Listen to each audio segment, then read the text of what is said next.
STEM stands for Students for Education and Economic Development, and our program is to grow the next generation of farmers. And the SEED program originated in Chicago in 1987 when Bill Wilson was killed. Reverend Bevel initiated this program to provide education and economic development as an alternative to the selling of drugs. And then, of course, we went to the Million Man March called by our Honorable Minister. And at the Million Man March, we took pledges. And part of these pledges was to strive to build businesses, houses, hospitals, factories, and enter into international trade for the good of ourselves, our families, and our people. And so we came to Chicago and we organized a truce between the BDs on the 119th and the BDs on the 111th, the Black Disciples. And we put a challenge before them that they could make more money with us selling greens than they could selling green on the corner. And so they accepted our challenge. And we had a farm out in Pembroke, Illinois. The first time that I was able to purchase a farm without money or credit, Reverend Bevel told us, he said, look, your integrity is your money. Right. And we went out there and we told the farmers what we wanted to do. They had land, we utilized it. And that first year we did 20 acres. And we didn't have any money, but we were able to go around to farmers and seed houses, and when we showed them what we were doing, they gave us what we needed. Got the tractor. Then we set up on 111th in Michigan, a farmer's market. This was Seaway National Bank. They let us use their lot for free to do our market. And we opened young savers accounts for all the children from the produce that we sold. We did encounter some vicious problems in Chicago. The police began busting the brothers that were selling the greens. We were on 111th in Michigan. They passed 2 dope spots on 111th in Ed Brook, 112th in Ed Brook, and the Host Stroll on 111th to bother these children while they were out selling watermelons and greens. They put pressure on the bank to kick us off the lot, or they were going to block their annexation until the next lot. So this was 2002, and we were running this concurrent with our murder project. So the vision of SEED was, it was established to offer programs in areas of education and economic development. Our goal is to teach children how to research, develop, produce, and market agriculture and industrial products. If a girl cannot research, develop, produce, and market agricultural and industrial products, when she shows up to the market, the only thing she can put on it is herself. That is the root of prostitution. She will always be dependent in that manner if she cannot research, develop, produce, and market agriculture and industrial product. Same with the boys, this is how we become slaves. The vision of SEED was to advance scientific education of children at the public policy level so that all children have a right to education. It leaves us economically independent and institutionally sovereign. Our programs are the Farm School, our apprenticeship program, our Metro Markets, our Farm to School program, and our current project is the Tuskegee Food Security Initiative. Now, in reference to the Food Security Initiative, this is a chart that shows you where the money in the Farm Bill goes. 84% of the money goes to food stamps. Now, at the Farmers Conference this year, the Southern Federation of Land Cooperatives, their attorneys came out and they announced that we were facing 2 cuts. If the Republicans had their way, $16.5 billion would be cut from the food stamp program, meaning that every family in America on food stamps would lose $100 a month off their food stamps.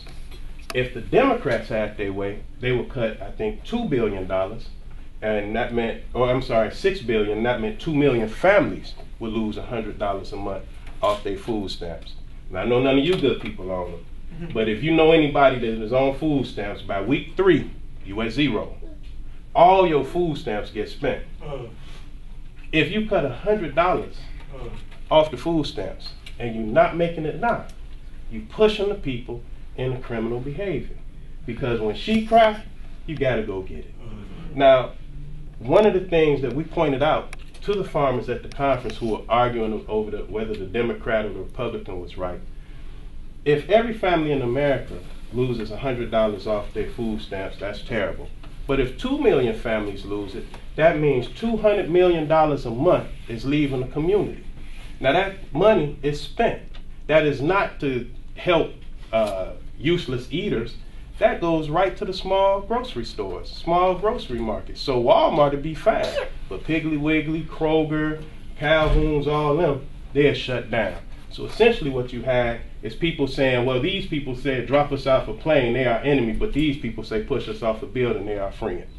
You know, and that's the argument that they were having. But since we knew that the food stamp situation was going to get like that, we had to come up with a way to feed our people through the crashing of this system and the pulling away of the food stamps. Because as you go on, with $200 million a month draining out the community, things gonna get worse and worse. So we came up with the Tuskegee Food Security Initiative.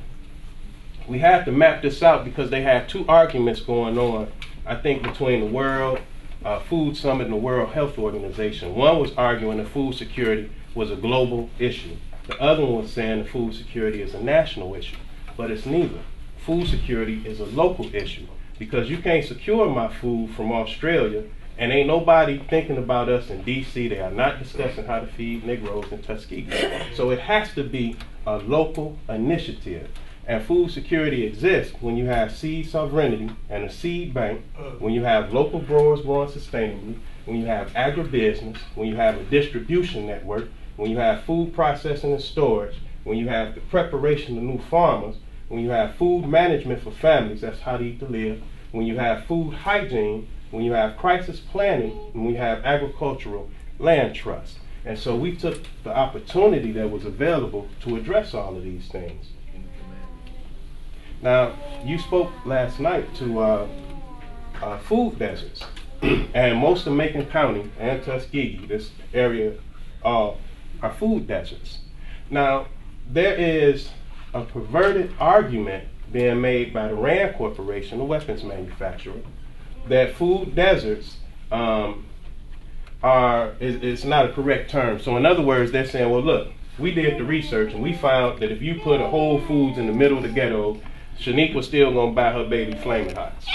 So you should not waste your time putting Whole Foods in the ghettos. You should give that money to us. So we had to take a holistic approach to addressing the food desert. And of course, you spoke to Monsanto. This university knows a little bit about biotechnology. And so we found that the key to the elimination of food deserts is coordinating with parents, students, farmers, and community institutions. And you can't do it loosely. You have to grab them into it. And so we can hold right there. We started building biointensive mini farms. Some of you had the opportunity to visit the farm that I had in Utah, an experiment station that was behind my house. In that experiment station, we used a method called biointensive farming. It's all hand, no machines. You double dig your beds, I triple dig my beds. You add your compost, you mix your compost the correct way. I grew okra 17 feet tall. My okra could have been entered into the Guinness Book of World Records, but at the time we just had a lot going on. I had the application, just didn't do it, but we do have pictures. It was so tall, you had to bend it over and pick it. I fed my whole block with okra and the cows. And the space that I used was 5 by 5. It was a 5 foot by 5 foot space. That you can fit 25 okra plants in that space, and they will grow up prolifically. We also, from that same space, developed a new squash. We were able to successfully cross a butternut and a spaghetti squash. The Lord blessed us with it. The conditions had to be perfect for that cross to occur. The University, I believe, of Colorado had been trying for several years, couldn't do it. We started vertical gardening with our children, they just started popping out. And so, as we were teaching the children food security, we took a handful of those seeds, threw them in our compost pile, and we pulled 50 squash. And I'm sorry, my compost pile was 5 by 6. It was a 5-foot space by a 6-foot space. We pulled 50 squash out between March and I believe June, and we pulled another 50 out between June and October, which gave us 100 squash. One squash feeds my family a week because I was averaging 10 pounds on them. So I had a 2-year supply of squash from a 5 by 6 space. When we got married, we fed our wedding party from our garden. When we had a harvest festival, the program, and I'm going to explain the program in 1 second, became so prolific that all of the people in the state, of which you'll see a video of one, came to my backyard to look in my garden. They went across the street. Sister Erica and I were able to build a 200 fruit tree orchard with no money. We were able to plant 6 acres with no money. We took 40 low income, high risk, and special needs children, and we taught them how to research, develop, produce, and market agriculture products. We have an ABC curriculum, which is agronomy, biology, chemistry, diet, and entomology. We had them from preschool up to 18. They stuck with us so tight that when the summer ended, they would come and do this during the year.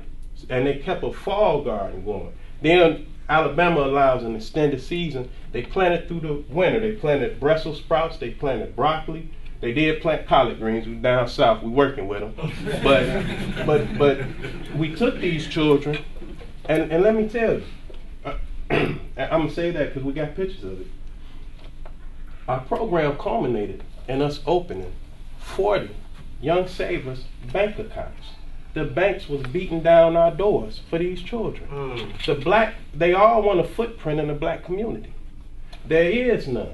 Even, it used to be popular to have Young Savers accounts, but right now, nobody have money for Young Savers accounts. And if you open it with $1, nobody is putting in it. But our children, we had them out there selling their vegetables. So they had money to put in it. So the banks began coming to our classes to teach financial literacy to our children, because they discovered that they have over a 90% lifetime retention rate when you teach children banking from the institution that they're banking at. So they wanted to know if they could give a donation. I told them, no, you need to make an investment, and we're going to talk real money. And so the program was going so well that the pastor on the land that we were on, he got confused about, you know, what's yours, what's mine, and what's ours. And so we had to pack up our program and move it down the road. We had a bumper crop of sweet potatoes. They were organic. The University of Auburn gave them to us.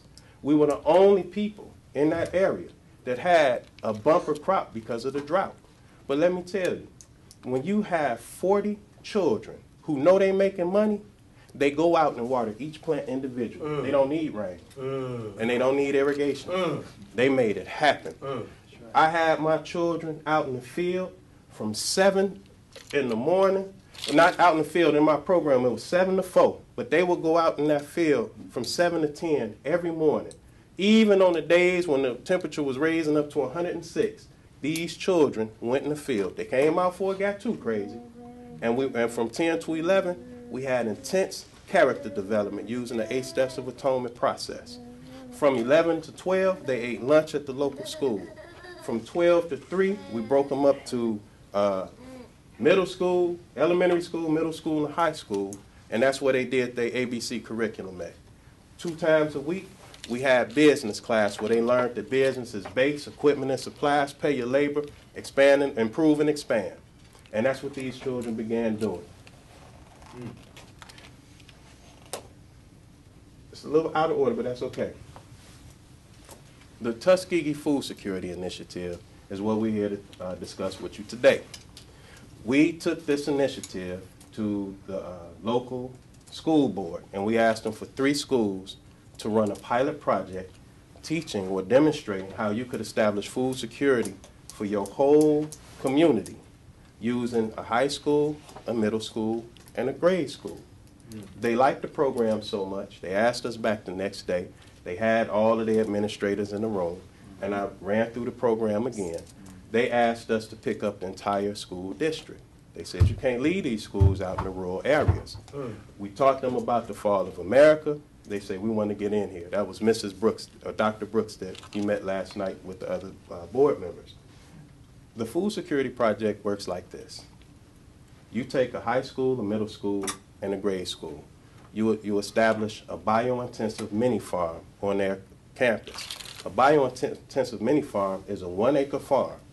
But in 1 acre, you can fit 400 beds. You're going to make them 4 by 25.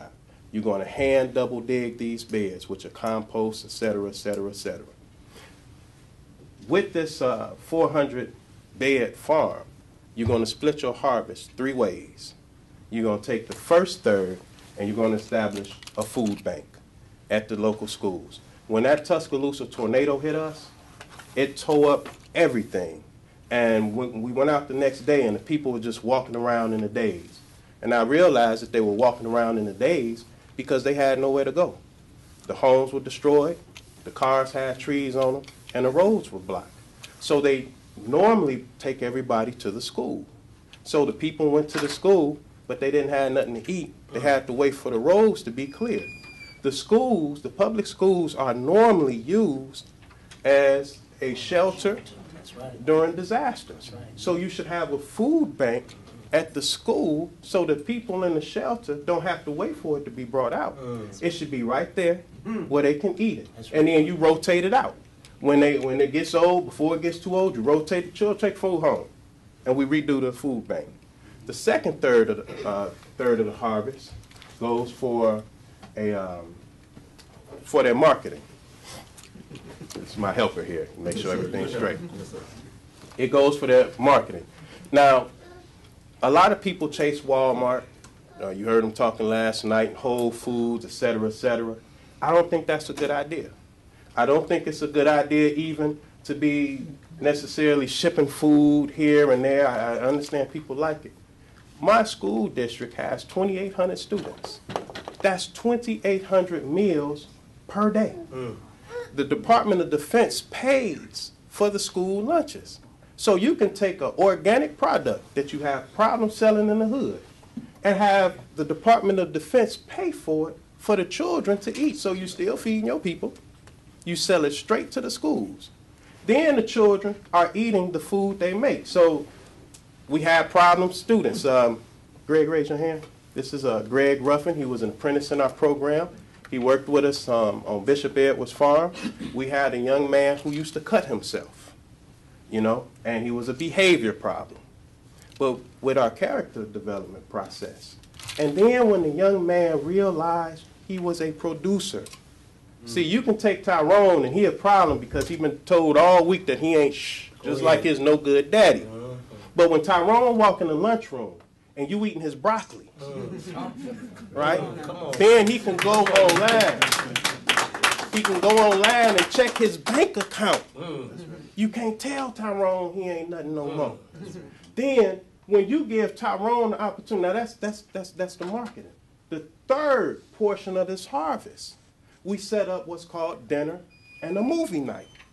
Dinner and a movie night is where the children host the local community at the local school cafeteria to come in and have dinner that they prepare from their garden. Now, what this has to do with the food desert situation, see, it's a holistic response. The reason why Shaniqua buy Flaming Hots instead of Brussels sprouts, because she don't know what Brussels sprouts is. That's right. She don't know what an eggplant is. And if you told her that, all she would know, that's a Brussels sprout, that's the eggplant. She wouldn't know how to cook it. And if she knew how to cook it, she'd then have to taste it. And that becomes a problem because if I'm a mother with limited resources, I ain't got time to experiment with Brussels sprouts and eggplant, and I ain't got time, even if I'm a working woman. And let me say this. Some of our most intelligent, prolific doctors up here are overweight because they don't have time to cook, or so they think. So they eat at the restaurant, and they blow up. You know, I've seen them where they don't do no whole bunch of overeating, but it's the wrong food. Even when it sounds like the right food, it's the wrong food. So what we said and what we did, we started having harvest festivals, inviting the community out, and the response was so great. with people coming out and eating what our children prepared. So this week we might have Ethiopian night, and they learn how to prepare their eggplants and their collard greens Ethiopian style. Next week, if we were doing eggplant again, we would have Italian night. We theme it out Italian. We make sure a short film dealing with Italy, so the children are getting their culture in. We took them to the Small Business Association building, and they taught etiquette, so that the children would begin to become refined, you know. So the dinner and the movie night caught on, you know, when we were doing this in Utah. When we offered it to the school system, there was an aspect that we didn't realize at first. Because we said, well, look, you have dinner and a movie night. The children will prepare the food. The parents will come to the cafeteria. Everybody eat for free. It'd be a real nice community project. But when they had us pick up the entire district, then that meant we were 6 nights a week now looking at dinner and a movie night. So your school system becomes a de facto soup kitchen. So then during your collapse, your people are coming to the schools and they are eating at the local schools in their local communities prepared by the children. So now your children are growing up feeding their community and being responsible, being producers. They have to learn that we have to be responsible for us. If they want justice, be the source of justice. If you want food, grow it. So that's where we go with these children. This is, again, just an overview. We act as a liaison between the child nutrition program coordinators and the local farmers. During this process, what I've been explaining to you is our farm school program, where we take children K through 12, and we teach them how to research, develop, produce, and market agricultural products. The response we got was so wonderful that 18 and up began asking us, can we get with you? At the time, I talked to Dr. Ridgely, and Dr. Ridgely invited us to Savior's Day, and we had an opportunity to do a presentation at Savior's Day with Gary Grant, and the believers began signing up for our program. And this is Brother Martin Muhammad. He was one of our believers that signed up for the program. He went through our course, and I'm going to let him tell you what he's done. I ain't leave Martin alone. He'll tell you what he did. But it was phenomenal. Part of our curriculum options, we have a book called How to Behave So That Your Children Will Too.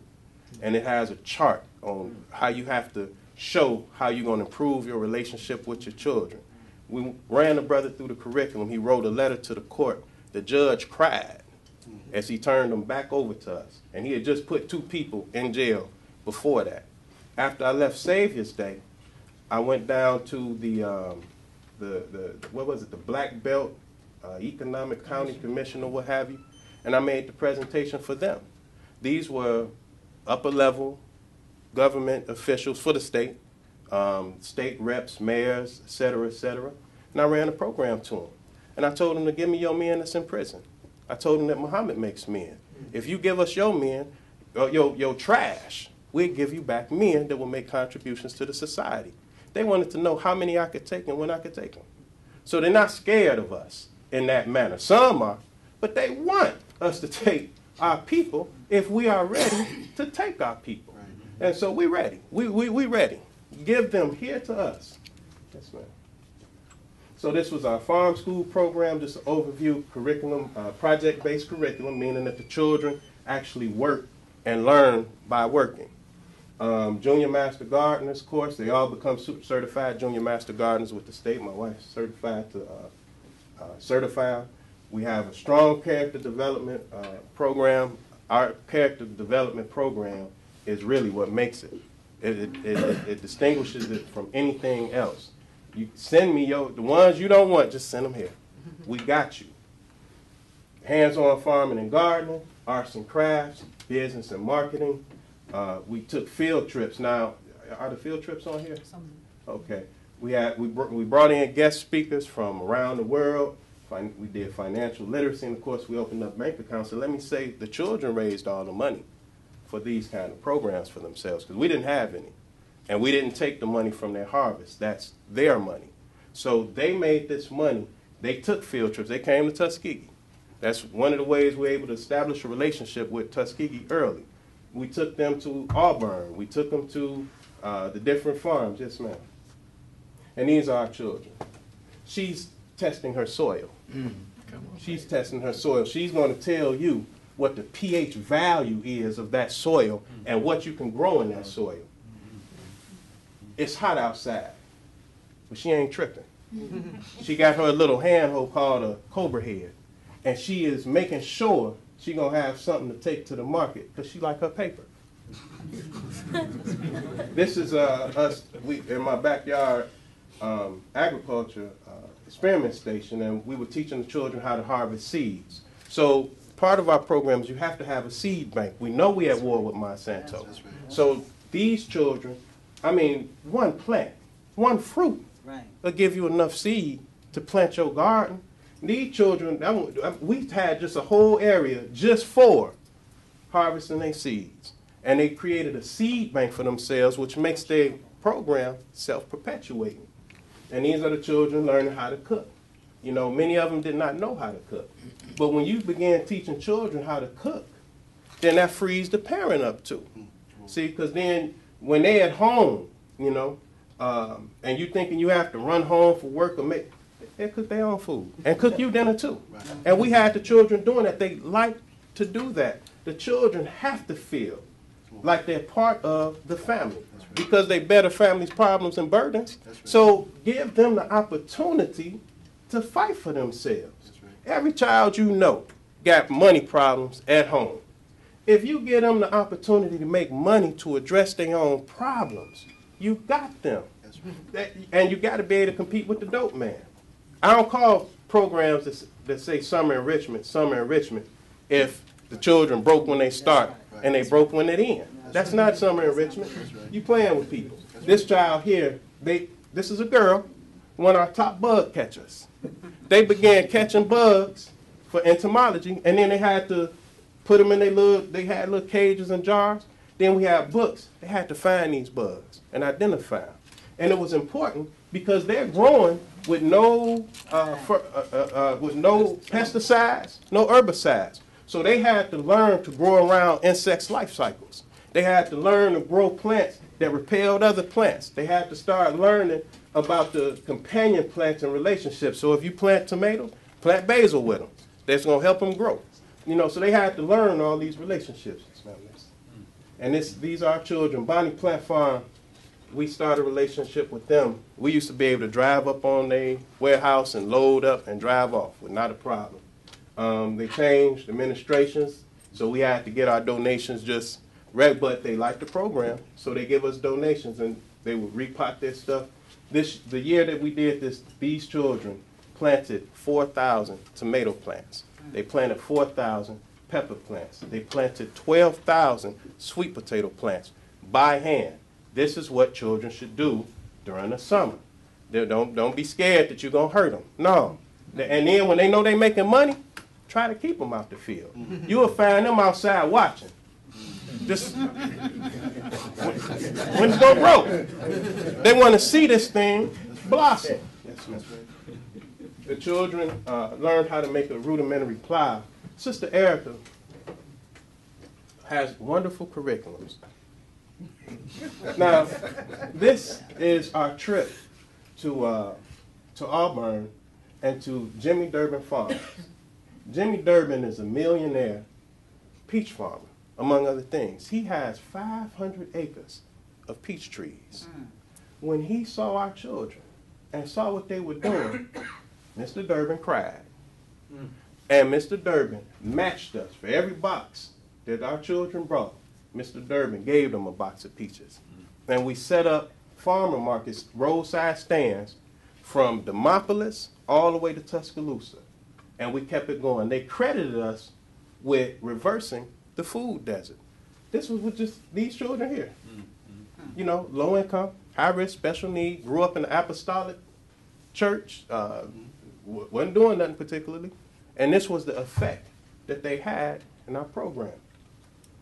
And this is them doing some harvesting. You can just click through.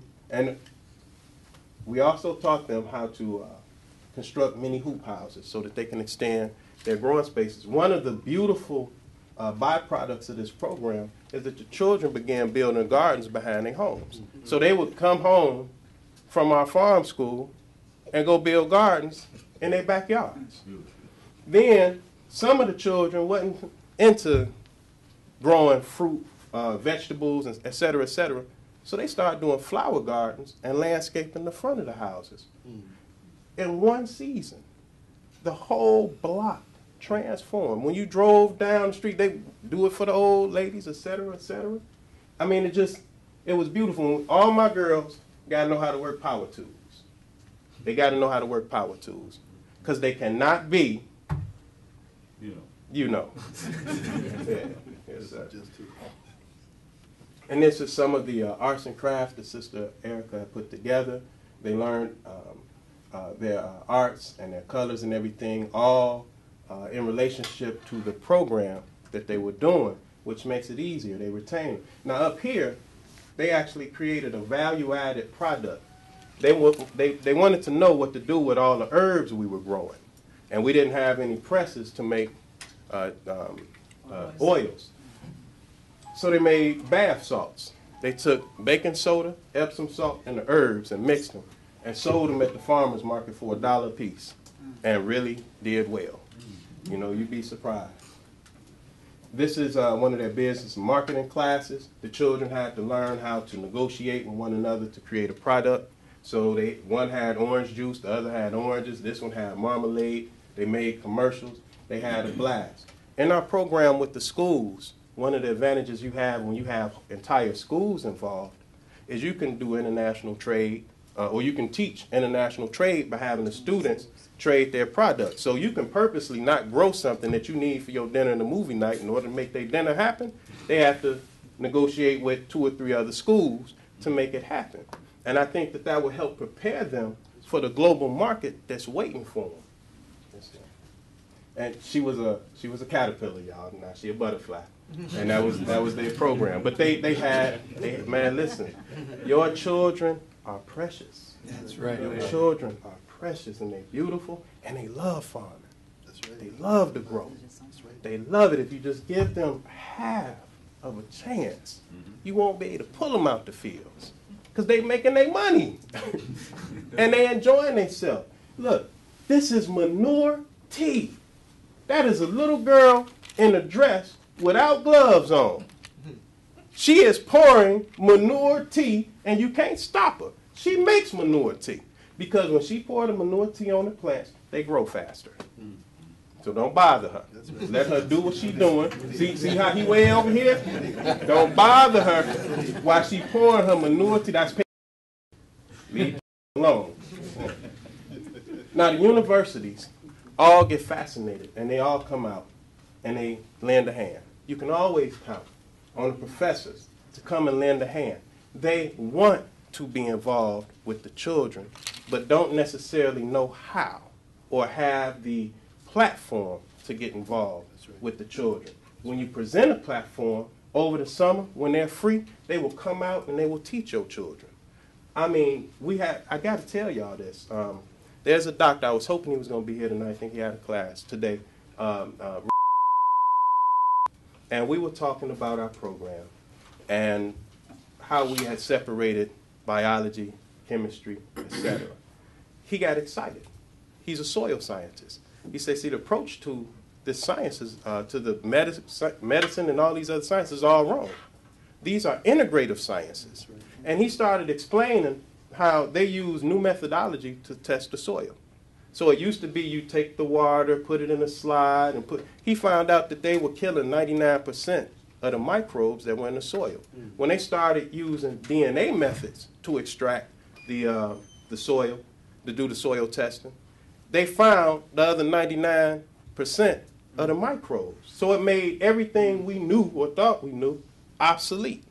And so they are now here in Tuskegee sending samples around the world trying to map and trace and figure out what these microbes are and what they do. Right. And so they're starting to figure them out now. And Sister Erica was saying, well, look, why don't we just dress the children up like various microbes and then show them how to relate to each other, to teach them this science. And I mean, they were at it. They were at it. It's a little beyond me, but they were at it. And it works. Go ahead. And so these are our children creating value-added products. In our program, the children always have to save food. They have to learn how to jar, can, and preserve. And they got excited. We were just starting. We had so many jars because cucumbers they're so prolific. They were making pickles. They wanted to make the Black Belt Pickle Company. And so they were working on their little labels and everything before we left. But it just showed me what was possible. And so that's our children dealing with their banking. You know, they're very happy when they have money. Now, I want you to, this girl is in a wheelchair. She was our second highest grossing student, little Kathleen Walker. She made, and you wouldn't be surprised, a little girl in a wheelchair can make money. And she knew how to work it. She tell other children, take the product, she just hang a sign up, put a cup out, say donations, donations, donations, and she funded their field trips. These girls, this is how my girls get their bands.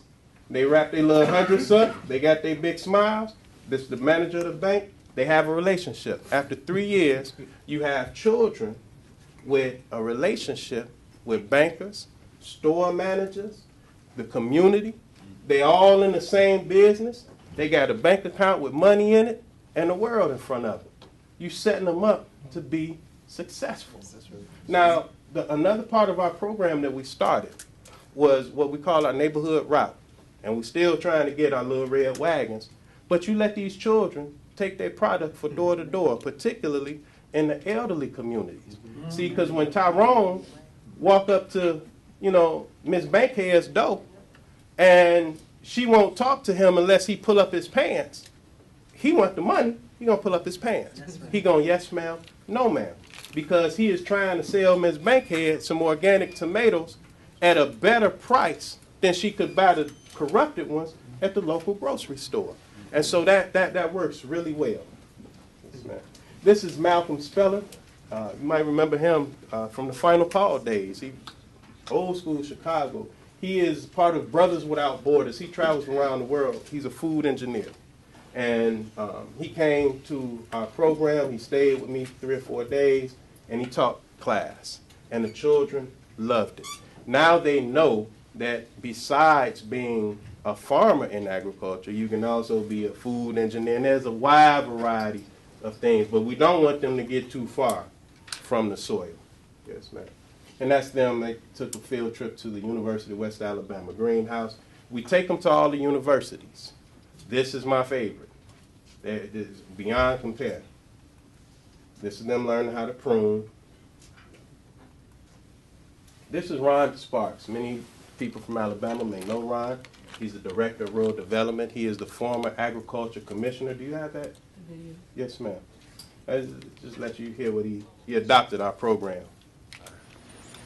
You know, what's more important than our children understanding about agriculture and having to till the land and understanding how to grow safe food? That's what the SEED program is all about, teaching young men and women how to produce food and understand the importance of our land. You know, we can do without a car, we can do without a new boat, or we might even do without a new suit of clothes. But ladies and gentlemen, we've got to eat. And that's exactly what we're teaching the young people in this community. So I want to say I'm extremely proud of the SEED program and what they're doing and producing young men and women that will be a part of Alabama in the future. Now, he carries a lot of weight. And the students receive their certificates from Tuskegee University Extension Office for food and health. This is them at one of their harvest festivals cooking food grown from the crops they made. This is them at the farmers market. They began supplying the local grocery stores. They supplied local restaurants. We called it Fresh Daily. Went 2-3 times a week. They had a presence at all of the farmers markets. We went to Greensboro. We went to Tuscaloosa. We were in Demopolis, and we're in Sumter County. So we had the whole little circle. Many days, these were the only farmers at the market because the drought took everybody else out. So these children, I mean, they had okra when ain't nobody else in the county have okra, because they went with their little manure team and watered them one by one, because there were 40 of them. They got a lot of energy. This is their trip that they funded themselves to Tuskegee University. This is them learning how to make bicycles out of bamboo in Greensboro. So then we came up with our apprenticeship program. And I'm not going to make this too long, but all of the basis of our apprenticeship program is I ran one of the farmers markets in Utah. And while I was there, I noticed that all the farmers coming in was 70 and up. They would start at 7, farmers market over by 8. Because at 70, these gentlemen, he's 80-something, could only pick so much, you know, because of the spoil, et cetera, et cetera. So we got guys like Martin and Greg and others and taught them how to farm, and then dropped them off with these farmers. And they helped these farmers to increase their production, and in turn, these farmers gave them old school knowledge. This brother here is farming his grandfather's land. He's 75. Mr. Billy Turner fell in love with Martin. And Billy Turner could stand in the field and tell you the pH value by what he sees growing. He can tell you, just what, oh yeah, that over there, or see that land over there, that's dense, or such and such is growing there. I mean, just master scientists. Yes. And this is us doing our thing. This is my backyard experiment station. It's a ton of stuff growing there. I mean, we would go out and pick dinner, you know, and really didn't have to go to the store for much more than certain seasonings, etc. Everything, basically, we vegetarian, come right from my backyard, including oregano and rosemary and et cetera, et cetera. Our apprenticeship program, when we started doing it, the thing that really blew it open was when Brother Martin came down, and we had an FOI in the program, and he understood what he was doing with these farmers. And so he started linking these farmers up, and they started thinking. And we were saying, well, look, I ain't charged nobody no tuition with these programs. They saw the children making money. I didn't charge the children tuition. The farmers received help. We didn't charge the farmers for no help. So the farmer starts telling Martin, well, look, brother, I got some land over here that I ain't using. You know, you help me. Now you going over there, 'cause you got a wife and children, and you set you a farm up over there. You take my land over here and set your stuff up. There's a new way to approach agricultural land trusts. When they trust you, you can work the land. And so we learned how to work the USDA system. So you can get a well, a hoop house, just irrigation, yeah, high tunnel hoop house, all these things they will give you because they need organic farmers. You sign up, you can get up to $20,000 a year. Okay, well, say Brother Ridgely has 40 acres. 4 brothers can set up on 10 acres apiece and get $80,000 in a year and get permanent practices installed on their land. So if you can do that, you can do an 11-year contract with Brother Ridgely and say, well, listen, I'm going to put 20 grand a year in your land for development that's just sitting there, and I'm going to grow this out. You hook up your contract where you got the right of first refusal, whatever. These are things you work out. But I'm saying just some of what is possible. And so Brother Minister Desmond in Montgomery, we had Reverend Boone out from the Civil Rights Movement. And he came out when we were doing our door-to-door piece, when we followed you out into the streets. And he came out with us. And we were going through the projects, and people said, that's Reverend Boone. I remember you marched with King. Reverend Boone also got land. And he know a whole bunch of people who got land that is just sitting there. There's work that can be done on that land. See, the problem be everybody come in and want to take their land. Yeah, well, we'll hook up the deal, and at the end of the deal, I hold your land. No, I don't want to take your land, brother. You keep your land. I hope you buy some more. I want to work your land. We got young men who ain't got jobs, who need jobs. But we have an apprenticeship program to teach these young men how to work that land. Yes, ma'am. It's me and Greg learned how to make fertilizer with eggshells. We made our own fertilizers. We took fish guts from the catfish ponds, and we mixed it with molasses, Epsom salt, and we took like sawdust and leaves to hold it together and let that stuff marinate. Listen, the plants were trying to get away from it. That's why they grew up so tall. And it grew through a drought. It grew through a drought. And that's us at some of the, we always took trips to the different hydroponic farms and just to see the different kinds of setups, see what's possible.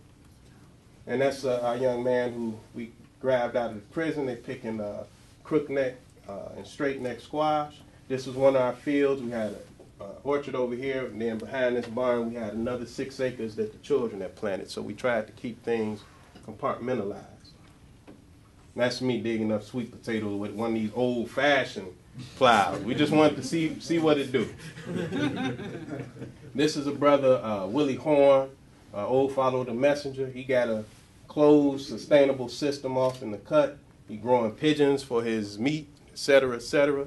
And, you know, our apprentices helped him, you know, build his fence. And this is us. One of the ways that we learned to sustain ourselves, we had to do fundraisers. So we would go and buy flowers wholesale, we pot them up, and we go out to the local Walmarts or whatever. You can contract with them. They'll let you go. They give you, like, I think a Friday and a Saturday. You stand out there, tell them about your program and sell flowers. Or when we have, whatever product we have that week. But we always like to have a product out there. Some people just stand out with cups and ask for donations. We ain't about that. We got off into landscaping, and we started landscaping around Utah. And so that's one of the brothers whose mom had passed in our program, 17-year-old brother named Justice, wants to be a FOI. We did a series of these, just a little circular landscaping flower beds for different people in the communities. That's them getting their master gardener certificates. So they're certified by the state. Then we had the metro markets. Small farmers a lot of times don't have time to set up markets. So we assist them with their local markets. Doc Hines was 86. He wasn't going to harvest this. He left this in the field to die. We brought each of these plants for him for $1, sold them to the restaurants for $3. Everybody made money. And that's them making one of their deliveries. And Doc Hines said, you know, I was going to retire. He said, I'm coming back next year. And I had many farmers that told us that. And that's one of our roadside stands. They got turnip greens with the knuckle on them, as they say, and the sweet potatoes. And this grocery store liked our produce. This is our organic broccoli. That's Naeem when he was itty bitty. They liked us so much they put a label on our stuff when we would bring it in, so people would know that this was seed product. And we had quite a following in Tuscaloosa. And it has been necessary for the Negro to learn the difference between being worked and working. To learn that being worked meant degradation, while working means civilization. That all forms of labor are honorable, and all forms of idleness disgraceful. It has been necessary for him to learn that all races that have got up upon their feet have done so largely by laying an economic foundation, and in general by beginning in the proper cultivation and ownership of the soil. And so that's our brother.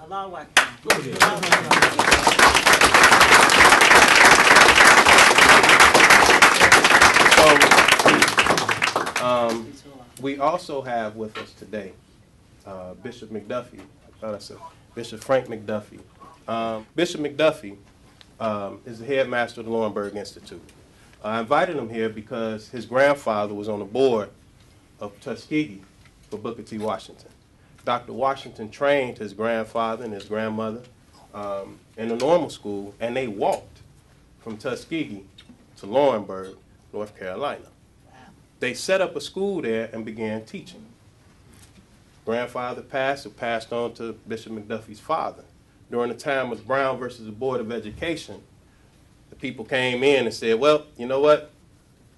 We'll take over educating Negroes from now on. It's now our job, so we need your school. And of course, Mr. McDuffie told him to go fly a kite. On the way out, one of the students heard the rep, a state rep, say, well, that's okay, we'll just zone this place for demolition. The students told the father they took that school apart brick by brick and walked it down the road into the next district and rebuilt where the school sits today. Now they became known. They became known for their basketball program, and they produced some greats. Dizzy Gillespie was there, but their basketball program became really prolific. We have a lot of people, a lot of young men who may not have graduated high school, who need a place to get their GEDs, who need a place to begin getting up to snuff for secondary education. This brother got dorms for, I think, 120 students, 60 acres of land, laying fallow. Wow. And just school buildings, just waiting, just waiting. So I'm with rebuilding our desolate places. I got a program, and we got men. That's right. Any FOI. That's right. Any of them, the 19, 20, 21, 22, who may be feeling idle or like they ain't, man, send them that. Right. We got Brother Robin, who in our program we intend to have auditing 2-3 times a week. We wanted to bring Brother Robin down to Tuskegee and keep him here. That's right. We got Tony Haygood, who is our city councilman, who we're working with to secure some of these abandoned homes. I've been working with different staff at the university to open up dormitories so that we can house young men here in Tuskegee while we rebuild some of these houses here so that we can open up apprentice homes and teach our program and send these guys out while they're learning to the farmers. The way we will start the apprentices off, though, is we will send them to the local high schools, the middle schools and the grade schools. They're the ones that are going to dig that 400 acre or the 400 bed mini farms. And that's how they will learn our method of gardening. Once they know that, and we teach all methods though. Once they know that, we can then send them out and they can be a help to farmers, or they can go and establish farms on some of the land with some of the colleagues that we have. So I want to bring Bishop McDuffie up briefly to share with you, and I thank you for your time. Thank you.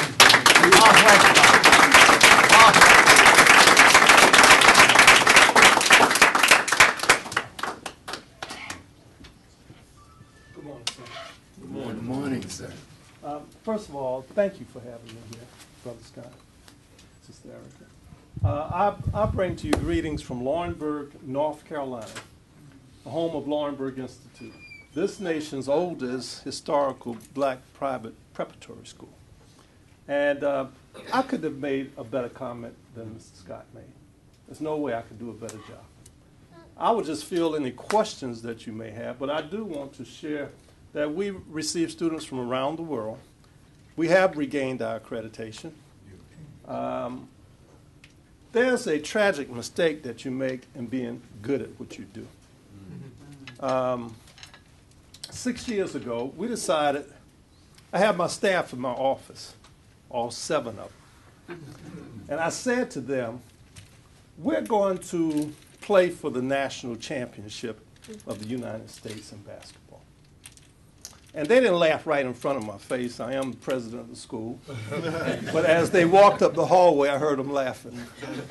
Well, 2 years later, we have won back-to-back national championships of the United States. The amazing thing about that, we use basketball as a vehicle for keeping people in a way of directing them to learn. Most young men, you can say, you want to play basketball? Yes. Well, what do your grades look like? Well, if you build your grades up, we'll let you play basketball. So since 1954, we've graduated over 87% of our students from college with an earned diploma. Now, I told you about that national team. In America, the best athletes are African Americans. But the white prep schools are filled up with African American athletes. So we ended up playing the best white prep schools in America because that's where the best basketball black players are. We went 60-0. We beat all of the white prep schools. And I'm not racist. I'm sure you have a problem sometime conveying to people you're not racist either. It's just that when you're very positively black, then there's a problem with communicating that you're not. So I had to sprinkle one or two people on my program, and I discovered something. If I put 19 black boys in our school uniform, which is a blue blazer, white shirt and tie, gray pants, with our school emblem on it, and they march into a gym and there's a white man in front, everybody's happy. There isn't a problem. So we walked into these gyms. We went 60-0. And we won back-to-back national championships. But off of that team, we put 30 young men in Division I basketball. I had a gentleman to contact me, just a very quick story. Came in my office, and they have this presence that says they are in charge, even though he's in my office. So he came in, he sat down, he says, I'm here to recruit a young man named Joey Dorsey. Joey, at the time, was 6'11", 260, from Baltimore, Maryland. Couldn't get through the Baltimore, Maryland school system. But we had convinced and really kind of tricked Joey into learning. You know, you discover talking, and then you find out that you can communicate. And, you know, it's kind of like the sweet success of success. So as he began to be successful at it, we just kept encouraging him. So his SAT scores started going up. We have what's called high expectations. And these expectations will be met. You have to just give them an example, hold their feet to it. So as this child began to develop, he became an object of fascination for people in athletics. So when this gentleman walked, his name was John Calipari, and he was the head coach at the University of Memphis.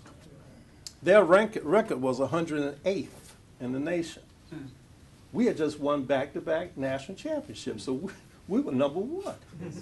So when he came in, he said, I'd like to recruit Joey Dorsey. I said, why do you think Joey Dorsey would be interested in going to your program? And I'm a little country guy in a little raggedy country school. And here he is, one of the great, great coaches in the United States. And to say that to him, for some reason, he took offense. And I said, Coach, I'm not trying to be offensive to you. I'm just asking a question. He said, we're a great university. Why wouldn't he want? Coach, I didn't say anything about Joey wouldn't want to. I just said, why do you think you're 108th? Why would he go from number one to 108th? He said, well, you can't stop me from recruiting Joey Dorsey. I said, I have no intention of stopping you. But I noticed you still have not answered the question. So I said, why don't we do it this way, Coach? I'll answer it. Because you want to win. Just say that. Yeah, go ahead. Just say you want to win. Go ahead. Then it will make some sense as to why you want to recruit Joey Dorsey. You're not interested in educating him. You're interested in winning. Go ahead. I tell you what, I can't decide for Joey. That's up to he and his family. But my recommendation would be, why don't you take 3 or 4 kids?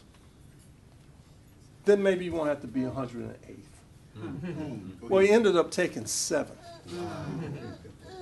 They went from 108 to playing Kansas for the national championships 2 years later. The problem was, on the night that they tipped the ball up for the national championship game, he only kept 5 players. One boy went to the pros, Shawnee Williams, and another one went with an assistant coach who became the head coach at Texas El Paso. He was a 7-footer.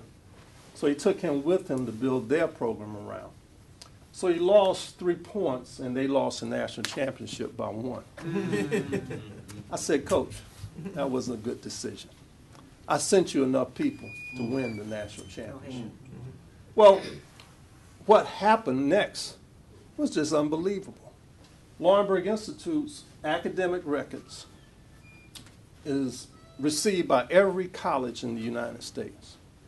The NCAA said, we're not going to let your transcript pass through the clearinghouse. So our program went from about 80 students a year to 3, because no athlete would come to our program when they couldn't take the transcript and clear the clearinghouse. So I challenged them, and I said, why are you not receiving our transcript? And whatever you're going to tell me, put it in writing. That's right. Well, the most egregious thing they said we had done, that we didn't have control over our transcripts. I said, let me just be clear now, are you talking about when I called you and said that one of the sprinkling brothers that I have brought to my program stole a transcript from Laurinburg Institute? And he took it to a college that he was trying to become an assistant coach with the athlete. I said, are you talking about the kid I called you about and said, someone stole my transcript? That, to me, is not a loss of institutional control. That was a theft. And so we were the victims of the theft. That was the most egregious thing we had done. The second thing they said we did, they came to our campus. I just kind of need to make this very clear, because I don't know how much athletics you deal with. I just don't know, so I'm ignorant about it. So in athletics, the agenda is to produce these individuals so you can make money, kind of like growing corn and squash. So when you develop these athletes and they begin to make money, they make millions of dollars. So they become corporate entities. But here's the most amazing thing about it. They don't get to control their future. I had produced a young man back in 1984. He was the #1 player in the United States. And his name was Chris Washburn. Yes, sir. Chris Washburn grew to become 6'11", 295 pounds. But the magical thing about him is that he could run 40 yards, and that's the sprint distance you use in some comparisons. And he grew to be able to run that distance in like 5.2 seconds. Well, some of the fastest people in the world don't run that fast. But that meant when you get a little guard and he could run up the court with the ball, when he got there, Chris was standing there. Chris was who Shaquille O'Neal became. Okay? He was the #1 player in America. And I know who I am. I'm not a big deal. And but when your player is #1, then you become one of the top coaches in America. Well, I was one of the top coaches in America. I was a McDonald's All-American coach. And so I was sitting in Polly's Pavilion in Los Angeles as we got ready to play the McDonald's game. And I was sitting there with some people from McDonald's and other places. Johnny Wooten from UCLA, Phil Knight, and some other people. And I just kind of, my grandfather was raised 12 miles from here, in between Shorter and Snow Hill. By the way, the prodigy student of Booker T. Washington was a man named Mr. William Edwards. And when he graduated from Tuskegee, he went 57 miles south and opened a school called Snow Hill Normal and Industrial Institute. Their motto is deeds, not words. And their mascot is the golden tiger. If you see that around here, it's because he was copying what was happening here at Tuskegee. When Laurinburg Institute was founded in 1904, my grandparents had walked there, and they were 17, 18 years of age. And when they got there, they went to the people and said, we're here to open a school, because the way out of slavery was education. So as they, when they got there, they said, we're here to open a school for a colored. And the people who had invited them said, we don't have anything. We don't have nothing. So my grandfather put on his little cadet uniform, which the students at Tuskegee were given. When you walk to North Carolina, you don't take a lot of luggage. I mean, you just carry what you can. Okay? So they went and they knocked on the front door of the ex-Confederate colonel. Here was the man giving his whole property, his wealth. And by the way, I don't know how you become a colonel, is that you can afford to outfit the militia. And doesn't do military training. You're just the guy who's got the money in the local community. So they knocked on his door, and when he opened the door, they were standing there. And he says, I'm here to open a school for color. Kind of the excitement that Brother Scott brings to what he does. I mean, these are young people. We kind of know that doesn't happen all the time as you get older, right? But they, the guy that stood and looked at him, like, y'all must be from another planet or something. My grandmother said my grandfather, whose name was Emmanuel, she said Mac thought he couldn't hear well because he was an elderly gentleman. So he steps into his house over the threshold, which black people didn't do in the South in 1904. And he says louder, I'm here to open a school for color, thinking he didn't hear well. Well, this gentleman still didn't respond, so they just looking. Well, you ever had a situation where you say something, people are looking at you and you kind of wondering why, what's going on, and then time begins to run in hours, seconds seem like days. And so they didn't know anything else to do, so they turned and they walked away. And my grandmother said to my grandfather, I hope they don't kill us. Because he was changing, threatening to change the social order forever. Because we have a shirt at Laurinburg, it says, danger, educated black man.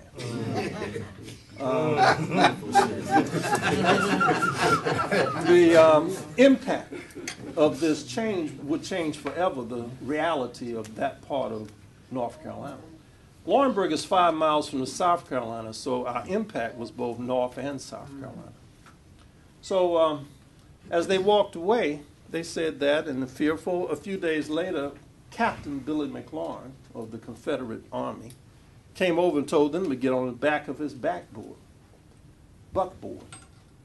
And they couldn't argue with him. That wasn't an option they had. So they had to get on the back, not knowing that they would be ridden off into the woods and killed or tarred and feathered or somehow or another brutalized. He drove by a swamp and he says, I'm going to sell you this property. Now that was just like a breath of fresh air. Now my grandmother was a little saddened because they had to start a school in the swamp. My grandfather was elated, and I often ask my students, do you know why he was elated? And of course they have answers, but the real answer that my grandmother shared with me is that he wasn't going to get killed today.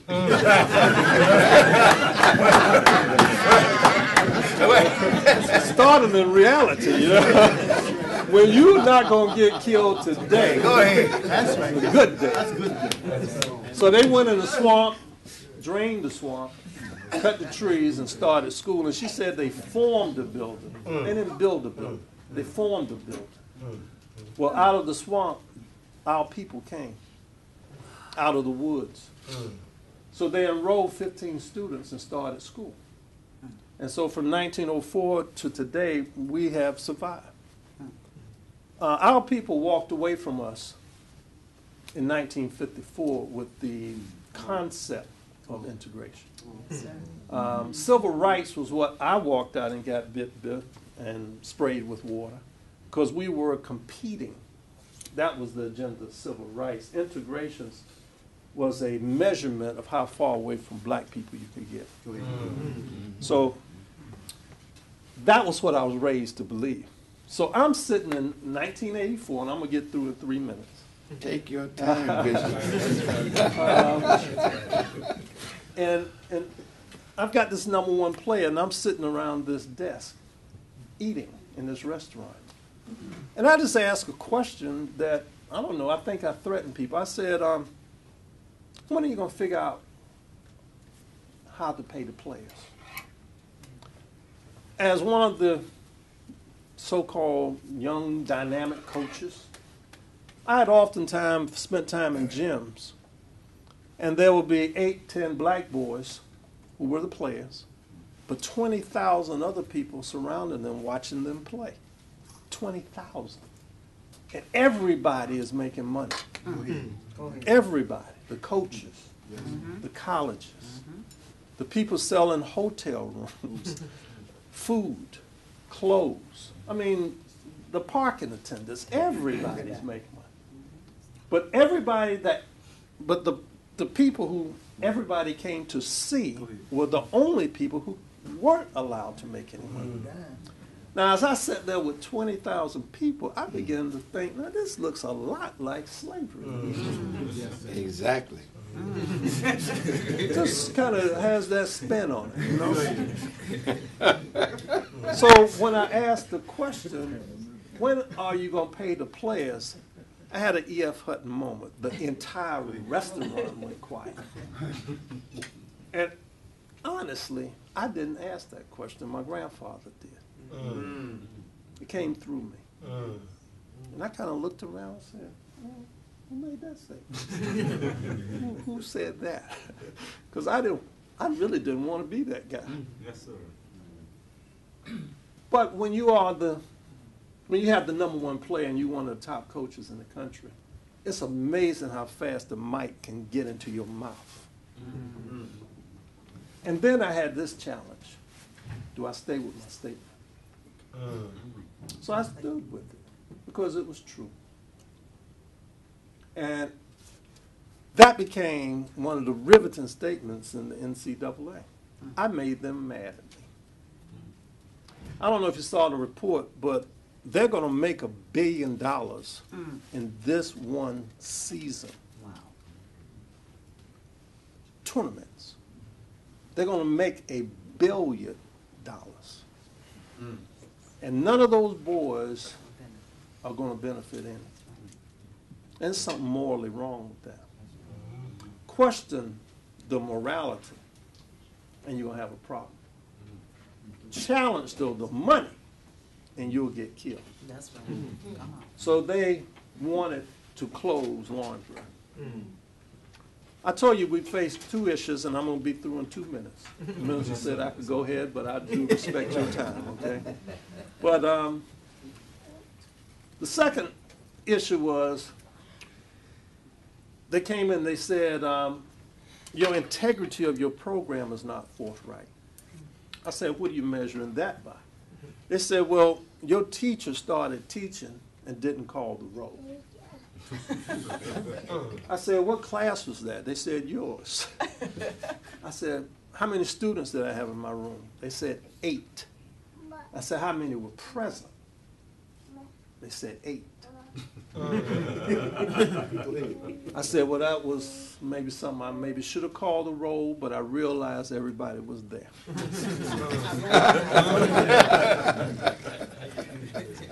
They shut our program down, and they tried to destroy it. I had a young brother to come to me and say, I'm going to help you, and that's Jahar Abraham, who's sitting in the back, a good friend of mine. And he brought with him a concept called Peaceaholics, and he introduced me to Sister Erica. I met Brother Scott. And I began to tell my people about them. And you know, Negroes have a strange capacity to have jealousy. Go ahead. Strange. So I said, there's nothing to fear. I think I grew up with, I don't know if any of you grew up with Mighty Mouse. There's nothing to fear. We can do better than this. So as we begin to challenge and grow Laurinburg Institute, I realized, and I really hate saying this publicly, but I realized I didn't have the discipline to be a Muslim. I might can develop that one day. I'm a reasonably good Christian, but my belief is that what is right is right. It's not right for Muslims, it's not right for Christians, it's just what's right. And so we have held to that at Laurinburg. And we have challenged power. And we produced some of the interesting people of color in the United States, from the internationally renowned trumpeter Dizzy Gillespie. And you know, that's not his real name. His name is John Burks Gillespie. Can you imagine accepting the moniker Dizzy? Do you know how self-centered you need to be to allow people to call you Dizzy? And then to become a person who changes music forever? But Dizzy came to Laurinburg as a 6th grader. He wanted to play on the football team. He was too little to play, But he was so mean we couldn't get the football equipment back from him, so we had to let him play. And so he used to slip up the back staircase of the school to my aunt's, who had graduated from Juilliard School in the early 30s. And because of her training, she heard in his thinking and in his tapping a new capacity in music. So she trained him in theory and harmony. And if you buy his autobiography, To Be or Not to Bop, one chapter is Laurinburg. It starts out talking about how my grandfather used to whip him with an extension cord because he was a bad, bad boy. Back then we did that. And it only came out of the system when integration occurred. That's right. And some of our children, it wouldn't hurt to get them every now and then. Like we see a little whooping every now and then. That's right. But, Teach, brother. that's right. So the capacity of Laurinburg grew around a relationship. And here's what the secret to the relationship is. We trust you. We believe in you. But we're going to have expectations. So as we set these expectations and children begin to reach them, the same thing you heard Brother Scott saying, as they begin to reach those expectations and can see themselves entering an opportunity, then they begin to get excited about their lives. I told you I had a national team, back to back. I put 30 kids in Division I basketball. I was up at Auburn the other day, and one of my young men was the captain of that team. And he graduated from there. He earned his diploma. I put 30 kids, the captain, and I'm just going to name a few of them, then I'll sit down. One was Oklahoma, one was LSU, one was Xavier, one was UNC Charlotte, one was Calipari's team, Memphis. One was Rhode Island. Another one was, well, these boys were captain of those teams. They were all All-Americans. And of those 30 boys, 24 earned their diplomas. That doesn't happen every day in basketball. That's right. But then secondly, the other 5, 4 of them went to the NBA. That's why they didn't graduate from college. And then one just didn't complete school. That's pretty good odds. Yes, sir. Yes, Those were national championship kids. So in the last part of the piece was that when they put that mic in my mouth and I said something is wrong, 1984, I don't know if you follow athletics, but the greatest threat to the NCAA became the NBA when you start seeing young men not going to college, going straight to the NBA. Now, if the greatest players go straight from high school to the NBA, who wants to see a ticket of an NCAA game? What happens to that $1 billion? So these guys worked out a deal that says you cannot go from high school to college. To the NBA. You cannot go. But because of the Commerce Clause, they had to leave a back door open. And that back door said you can do it through a prep school. Well, guess what prep school transcript they won't receive. So if they don't receive our transcript, what happens? Well, they don't come to Laurinburg. So that danger can be done away with. So we're in a battle. We're going to win. That's right. We're standing on the side of truth and righteousness. That's right. And those things will always win out. It might take some time.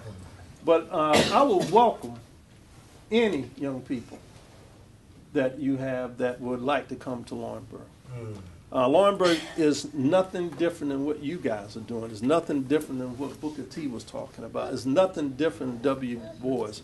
And somebody tried to put a wedge in between all of that. But you know, at the bottom of the line, it said colored, white drinking fountains. And all those people were those entities. So there was no wedge. It was the agenda to create a wedge. And so I would like to thank you for your time. We'd like to thank you.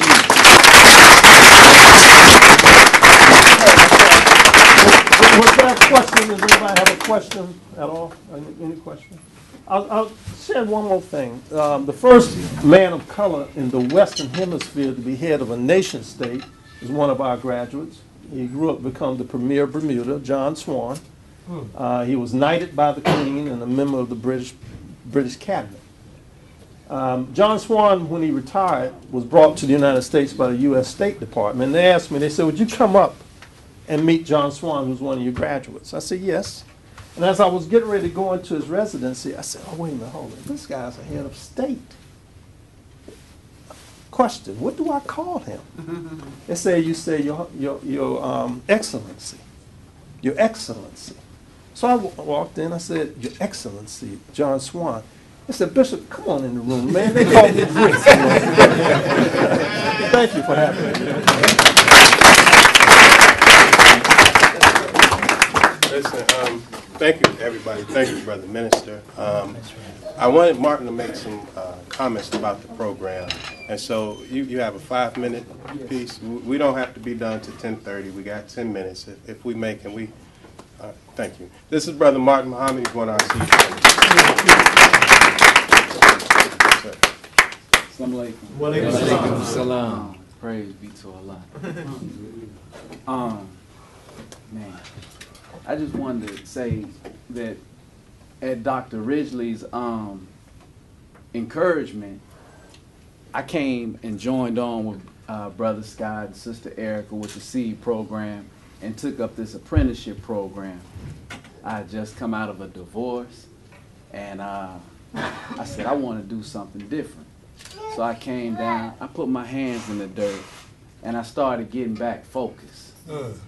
And a part of the SEED program is the character development piece, where every morning we meet and we go through a particular training based upon the training that Reverend Bevel gave in the atonement process, the same thing the Honorable Minister Louis Farrakhan introduced to the world at Atonement Day in 1995.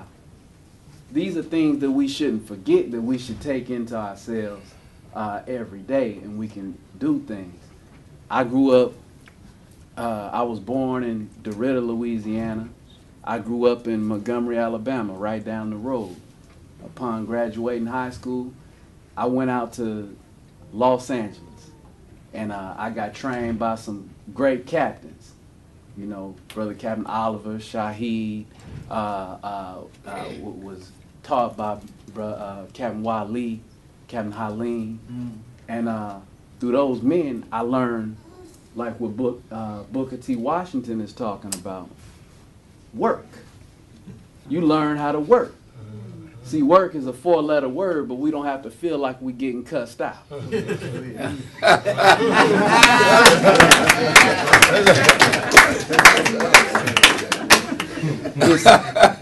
It's okay. This is what we have to do today. There's a work that has to be done. That's right. The minister is talking about the time and what must be done, but we have to be the ones to do it. Myself personally, you know, I've always, my mama told me, you got a big mouth, you know, and I've been outspoken, you know, pretty much since I was 3 years old. And at times that's gotten me in trouble, but right now, you know, the time for talking is over, and we have to do some work. So I came, put my hands in the dirt, learn the agricultural practices. You know, I'm in the city. I'm running around, you know, with gangbangers in the streets. And I'm like, my only thing I knew about farming was that my grandfather was a landowner. He had 90 acres right over in Leesville, Louisiana. And we would go there as little boys. And he had cattle, he had hogs, he had chickens, he had ducks, and he had fields of food for days. And this is what I remember going to as a little boy. And all of my cousins, we would all visit there. Well, 20 years ago, my grandfather passed, and nobody in my family seemed to, you know, care about the land. But before my grandfather passed, he told everybody, don't sell the land. And that's the one instruction by the grace of Allah that my family recalled and didn't do. They didn't sell the land. So for the last 10 years, I've been asking, let me do something with it. Let me do something with it. And I've been rejected and rejected and rejected. But turn of events happened. My aunt passed, and they realized that nobody else cared anything about it. So on October 16th, I think it was 2011, whatever it was Atonement Day in Philly. I couldn't make it to Philly because that day my family had joined right there at the land, and they turned the land over to me. Go ahead.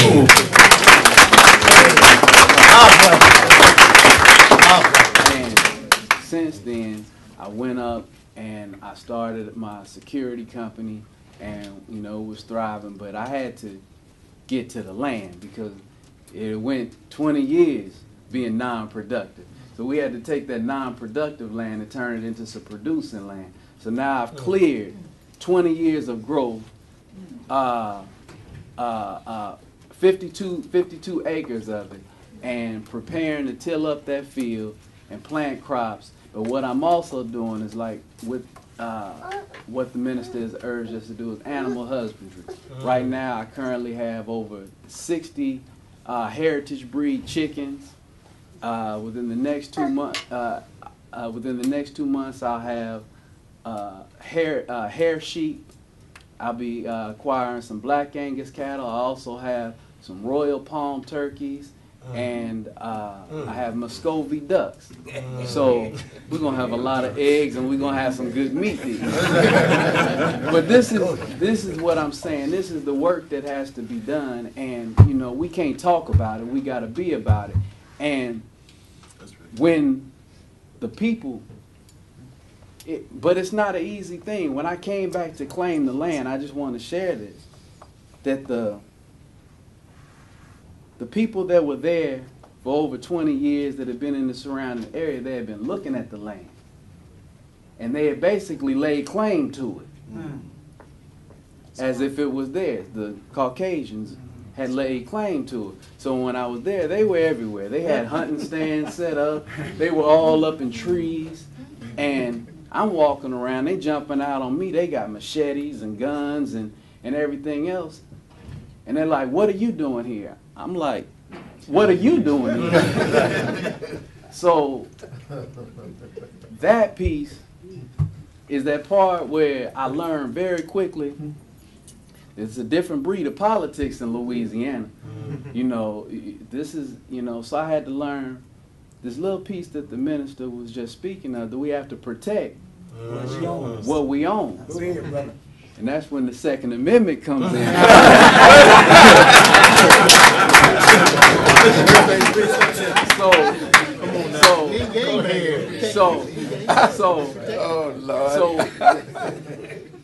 So one of the things that I'm doing, I learned in trying to network and with the people in the area and acquire the resources, is that Southern people like to hunt. So, and you know, we're not all Muslims. We have to learn how to unite with our Christian family. They like to hunt. So one of the things that I came up with is we started a hunting club called Game Gods Hunting, Farming, and Fishing Club. And I have young people and older people who are teaching the art of hunting, archery, and farming. So that's one thing that we're doing in Louisiana. And due to the fact that they've seen the work and the progress that we're making, other people have come to me. Oh, wow, we see what you're doing. I have land over here. Would you like that? They're offering us land. A brother just offered me 200 acres right up the road just 2 days ago. I'm a little overwhelmed, but when you get busy, it has that avalanche effect. So, I'm sorry to cut in. They have a classroom coming in now. Yes. We're going to be able to take this up later with Brother Farrakhan's permission, because I do want him to hear, and the rest of our city staff, exactly where you're going into. So please. Brother Scott, if I may, if we run out of time, we run out of time.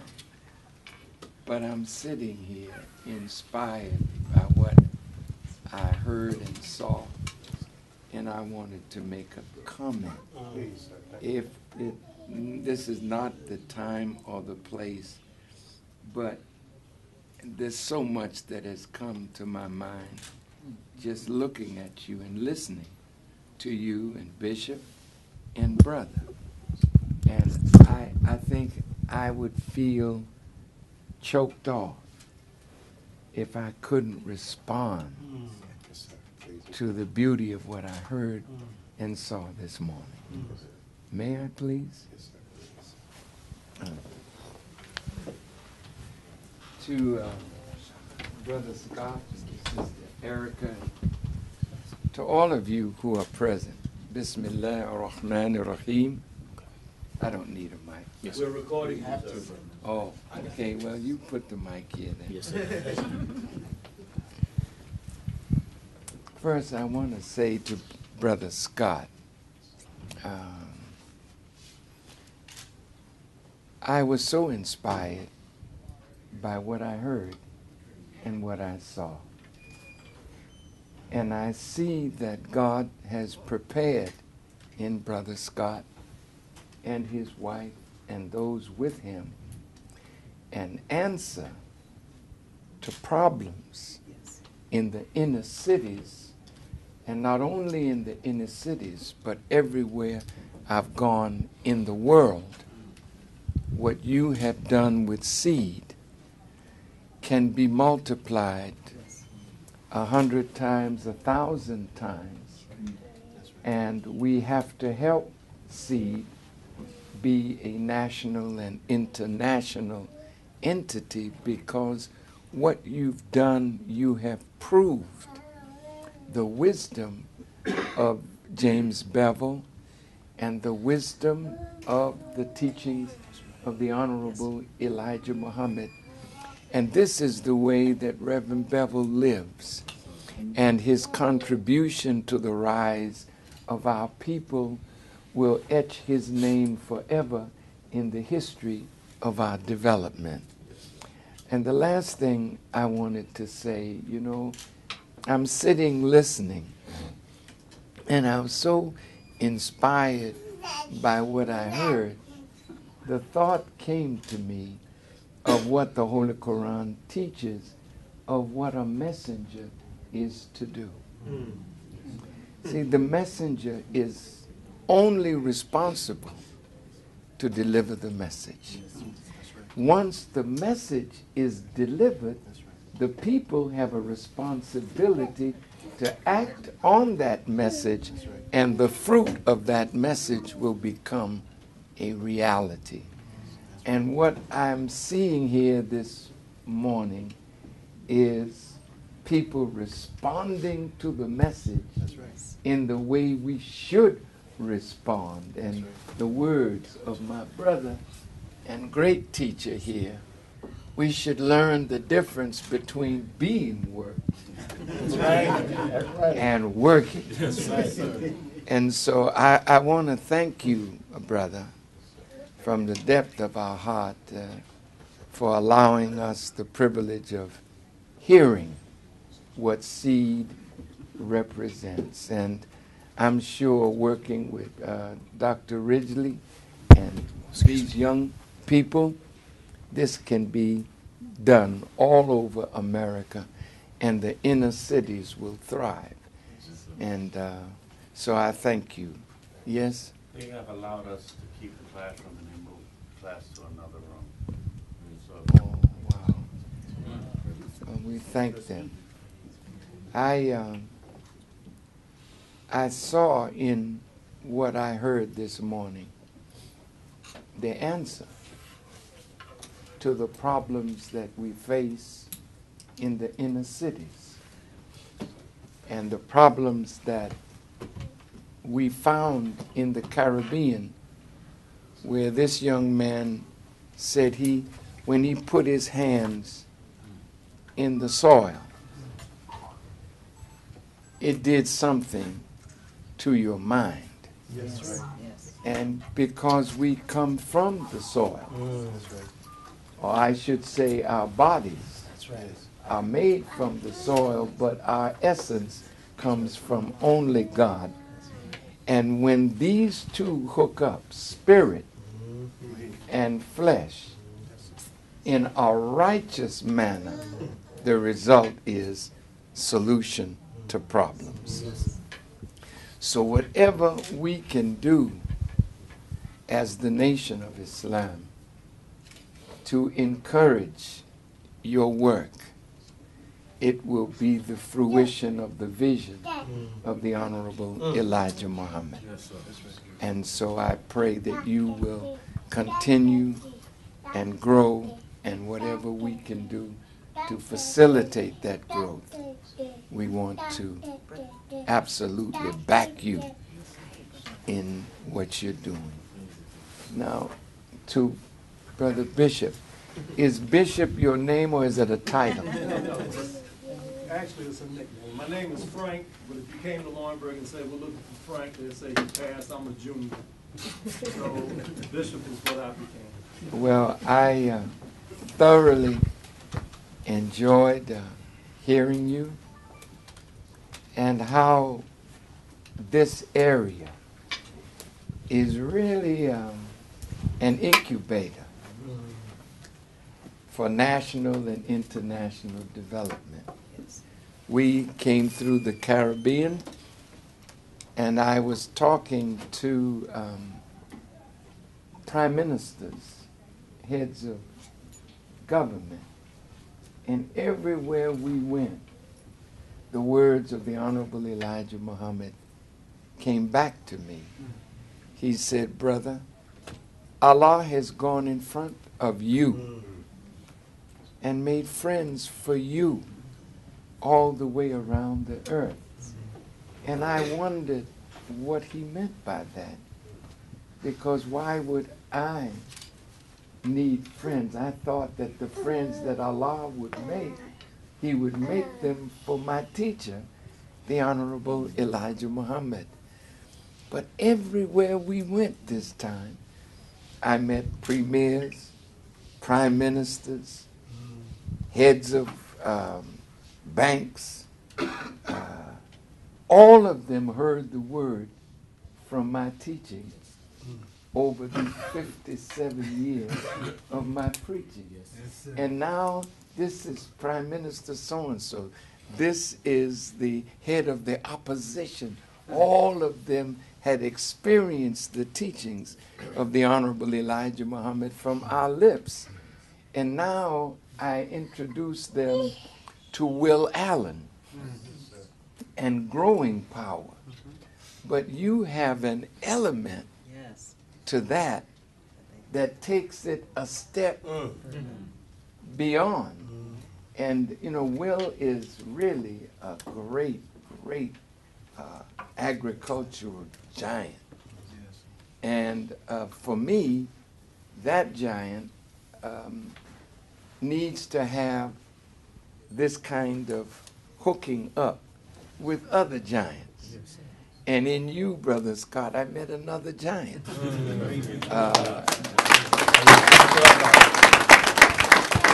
And you know, thank you, son, I understand. The scripture says, blessed are the pure in heart, for they shall see God.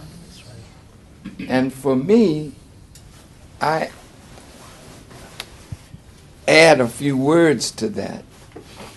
Blessed are the pure in heart, for they shall seek God everywhere they look.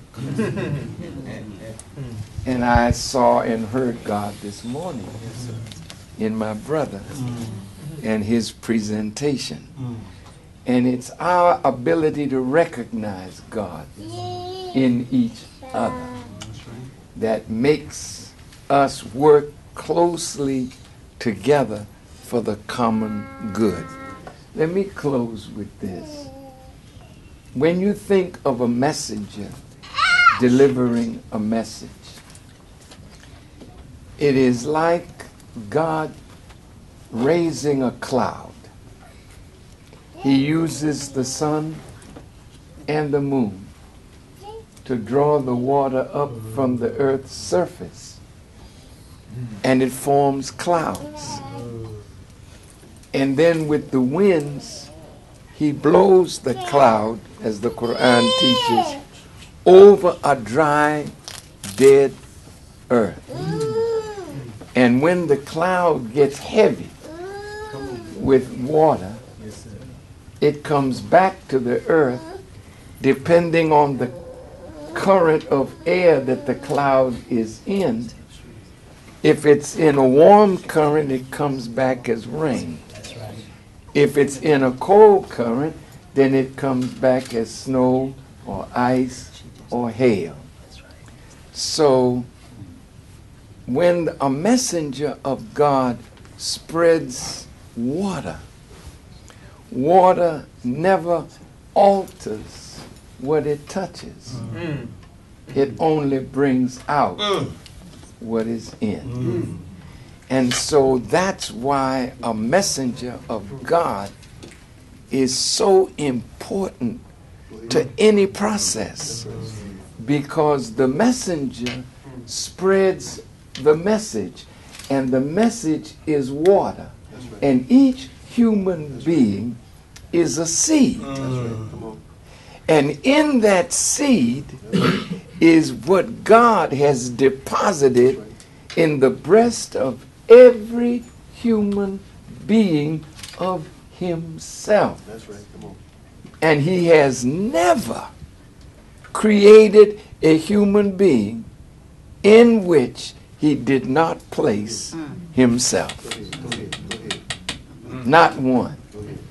So the whole secret of life is how the water is spread, and the warmth of the sun and the fertility of the earth causes the seed to swell and burst and send a root down, then a shoot up, and then you're able to recognize what was in that seed, because all seeds seem to look similar, but the seed in a seed state cannot glorify God. But it's putting the seed in the right earth under the right circumstances that brings out what is within. And that's why a messenger of God is the most important act that God could do in raising a people. That's the point I'm getting at. And this is why the Jews have been so powerful, because God sent them prophet after prophet after prophet, and no one can deny that they have profited from exercising the good of what the prophets taught. They just used it in a way that exploited the ignorance of others rather than sharing the richness of what God gave them. And this is the value of Reverend Bevel.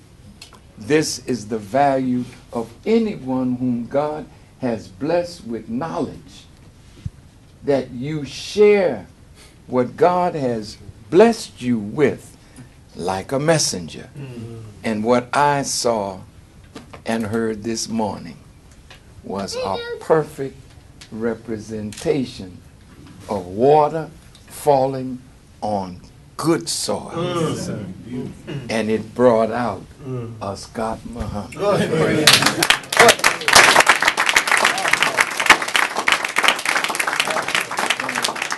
Reverend Bevel used to always talk about how a man and a woman, they work together for that glory of doing God's will. And you and your wife have proved that point. And what you grew in your garden, and what you've done with young people, that proves the point that farming is the essence of all labor. It starts from our relationship with the earth. So I want to thank you again for allowing me this privileged to have these few words. Thank you very much.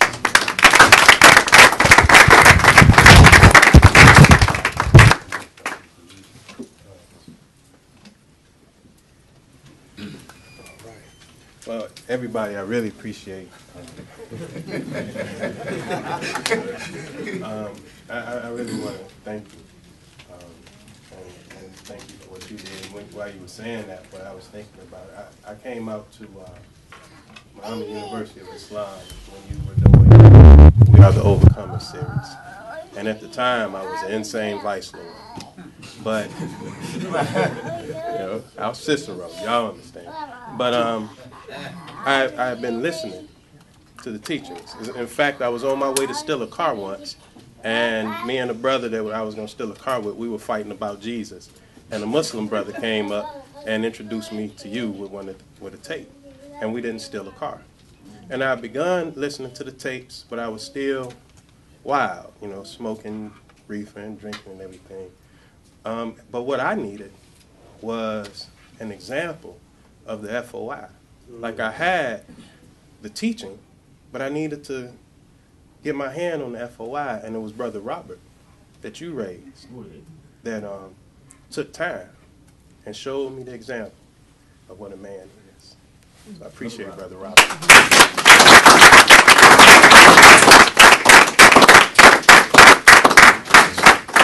And so these are our city staff. We have Brother Barney is on our board. Brother Minister Maurice is on our board. I thank the wives of Brother Barney and Brother Robert, Sister Neva and Sister Dora for lending me your husband so much. We got Brother Aaron and Sister Carol. Sister Carol was the county commissioner, but she retired from county commission and decided to run for alderman. When they heard that she was running, everybody else dropped out the race. So she got Champaign locked down. Her and Brother Aaron, he does Speak Cafe, with spoken word with the young children out there. He's on the police, on police brutality. I mean, you got Brother Minister McCall and Brother Minister Desmond, who I got to say opened the door for me because I was having trouble getting in. You know, it couldn't work. And these brothers opened the door for me and allowed me to work in their cities. And so I'm so thankful for them. And Brother Edgar is our carpenter, is working with our program, so we're going beyond agriculture. When we rehab these houses, the students will learn from Brother Edgar, from Brother McCall, and from Brother Desmond, painting, plumbing, electrical, carpentry, etc. Where are they located? These brothers are in coming out of Columbus to Tuskegee, and Brother Desmond Muhammad is out of Montgomery. He's your study group coordinator there.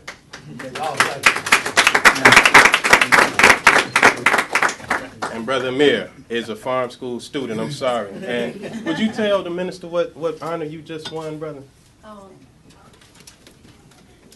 I'm going to Los Angeles, California to participate in a convention called IPOP, where all these children and people from all over the world go and meet up to get an agent to be on TV, print ads, commercials, and singers, dancers, actors, and models are going there.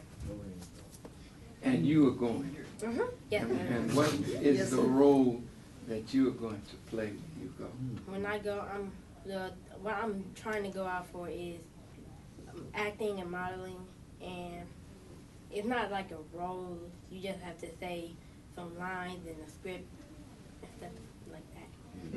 Well, may God bless you, son, to be successful. And I read something recently where a man was talking about farming, and he said, soon you will see the stockbrokers on Wall Street driving taxis, and the farmers will be driving Lamborghinis.